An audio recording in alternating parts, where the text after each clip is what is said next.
911, what's your emergency? They told me I'm having a heart attack. I heard them in conversation with the hospital saying we're losing him. I had died. Hello, my name's Tom Leader, and I had a heart attack, and I had to have open heart surgery. In open heart surgery, I had to have a quadruple bypass, which is a really extreme thing to have happen to you. I'm the kind of person that never thought that would ever happen to me. I live a very physical life. I have a very physical job. I didn't think that I would ever need anything like this, but it happened. I came home and I told my wife that I wasn't feeling good and she should call 911. And as 911 came, they told me I'm having a heart attack. At that moment, the peace of God came over me. I did not panic. I did have no fear. I just knew right then and there that the Lord had his hand on me. I thank God for that. My family had the Lord's presence of peace. They took me and rushed me to the hospital in an ambulance. As I got to the hospital, there was a brother there that I knew from church who whispered in my ear because he had worked there, "The Lord's got this all under control." It's all I heard, and from that moment on, I coded out, which means I died. So when I coded out, from the time from the ambulance to the cath lab, which was about 2 minutes, I had died. And when I died, I went to another phase of life. In that 2 minutes of time, I had gone to a place I believe was heaven. And in heaven, all I remember, the only things I remember was it was very, very bright and very, very peaceful.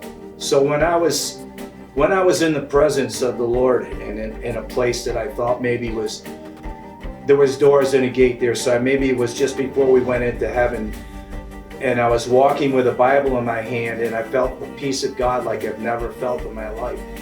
And I knew one thing, I did not want to leave. I wanted to stay there. Nothing else mattered to me at the moment I was in that spot. I just knew that I did not want to leave there. And then what happened is they brought me back.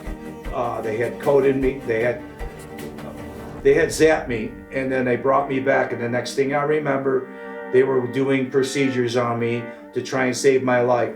And in the cath lab, they had said that either I get up to have operation immediately or I'm going to die again. When they brought me back, I asked the doctor if they would send me back to where I was. They didn't quite know what I was talking about. And then I asked another person the same thing. I asked the brother, I said, "Hey, brother, can you send me back to where I just was?" I thought I dreamt the whole thing. I thought I was going to wake up and go to work the next morning. I find myself in the ICU lab with 7 hoses in me and 6 wires attached to me. 3 of them inside me, the rest taped to my body. I started crying, saying, "Lord, why am I here? What is this? Why did you bring me back from where I was?"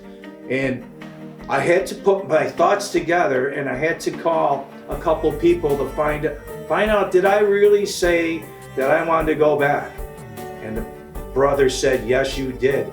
And my son verified it too, because I said it to him on the way to this operation table.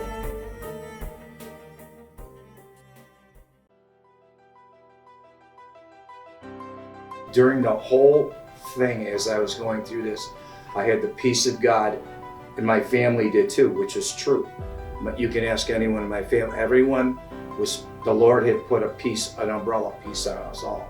I knew that the Lord had me under his control. So I would like to say that I'm recuperating very good. Actually, I'm way ahead of most people that have had the same surgery that I've had. I believe the Lord has healed me in a very quick way, because he's going to use me somewhere along the line. So he wants my health back. And I thank him for that. And I thank him that he put me back here in the church that I belong, with people that love me, because they prayed me back to be alive again. And I know that.